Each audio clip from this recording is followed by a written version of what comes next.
भारत चीन से होने वाली किसी भी संभावित झड़प से निपटने के लिए हिमालयी इलाकों में सड़कें, सुरंगें और हवाई पट्टियां बनाने पर करोड़ों रुपए खर्च कर रहा है।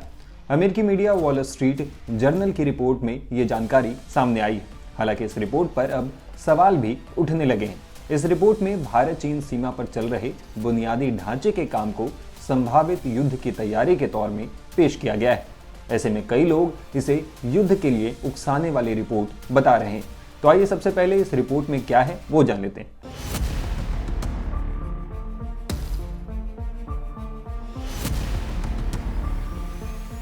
वॉल स्ट्रीट जर्नल की रिपोर्ट के मुताबिक चीन दशकों से अपनी सीमावर्ती इलाकों में रेल और सड़कों का एक बड़ा नेटवर्क बना चुका है, लेकिन भारत अपने पहाड़ी सीमावर्ती इलाकों में सैनिकों को तेजी से पहुंचाने के लिए जरूरी बुनियादी ढांचे के निर्माण में पीछे रह गया था। साल 2020 की झड़प के दौरान 14,000 फीट की ऊंचाई पर भारतीय और चीनी सैनिकों डंडे और कांटेदार तारों से लिपटे क्लबों से हाथापाई कर रहे थे। एक्सपर्ट्स का कहना है कि चीन अपने सैनिकों को कुछ ही घंटे में वहां पहुंचा सकता था, जबकि भारत को उस इलाके की खराब या न के बराबर सड़कों से अतिरिक्त सैनिकों को पहुंचाने में 1 हफ्ते तक का समय लगता। लद्दाख के उत्तरी इलाके में पूर्व ऑपरेशनल लॉजिस्टिक्स प्रमुख मेजर जनरल अमृतपाल सिंह ने WSJ से कहा, इस घटना के बाद हमें पूरी रणनीति बदलने की जरूरत महसूस हुई।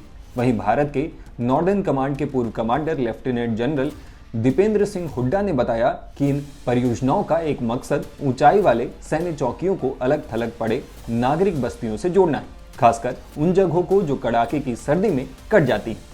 सबसे महत्वाकांक्षी परियोजनाओं में से एक जोजिला सुरंग है, जिसे उत्तरी भारत के पहाड़ों में लगभग 11,500 फीट की ऊंचाई पर बनाया जा रहा है। $750 मिलियन से अधिक की लागत से बनाए जा रहे इस सुरंग पर काम साल 2020 की गलवान झड़प के तुरंत बाद शुरू हुआ।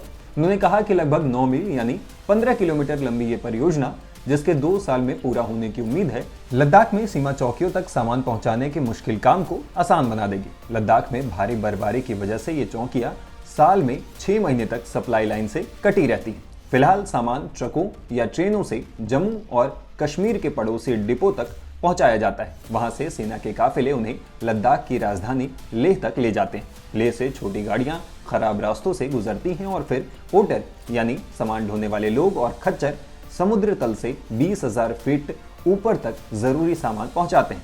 हर सैनिक को हर महीने लगभग 220 पाउंड आपूर्ति की जरूरत होती है, जिसमें भोजन, कपड़े और टूथपेस्ट जैसी जरूरी चीजें शामिल हैं। 30 सैनिकों वाली एक चौकी में हर दिन लगभग 13 गैलन ईंधन की खपत होती है, जो किसी के कंधे पर चढ़ाकर ऊपर पहुंचाई जाती है। जोजिला सुरंग सामान की आवाजाही आसान बनाएगी।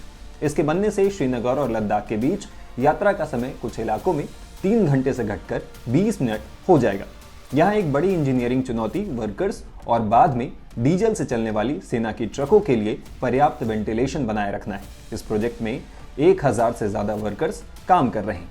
ऑस्ट्रेलिया स्ट्रेटेजिक पॉलिसी इंस्टीट्यूट की सीनियर फेलो राजेश्वरी पिल्लई राजगोपालन के मुताबिक चीन ने पिछले साल झील के उत्तरी और दक्षिणी किनारों को जोड़ने वाले एक पुल का निर्माण पूरा किया है।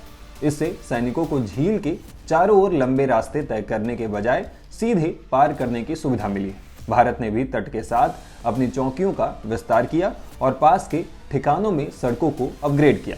साल 2021 में झील पर सैनिकों को पीछे हटाने के समझौते के बावजूद दोनों पक्ष वहां सैन्य मौजूदगी बनाए हुए हैं। भारत ने सीमा पर 30 से अधिक हेलीपैड बनाए हैं और कई हवाई पट्टियों को अपग्रेड और नया बनाया है।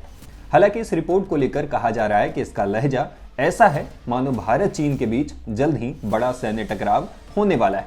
एक्सपर्ट्स और रक्षा जानकारों का कहना है कि भारत का यह काम पूरी तरह रक्षात्मक यानी डिफेंसिव है।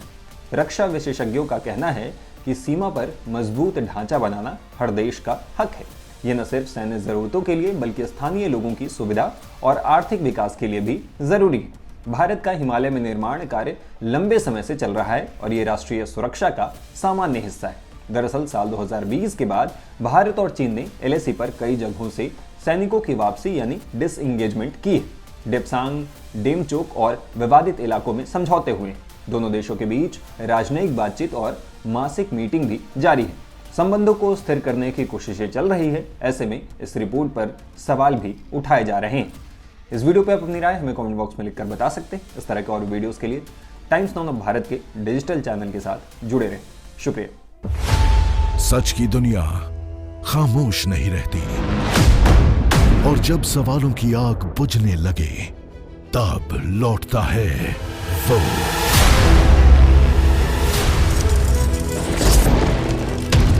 और गूंजती है जनहित की आवाज। चक्रव्यूह आपके अपने सुमित अवस्थी के साथ सोमवार से शुक्रवार शाम 6:57 पर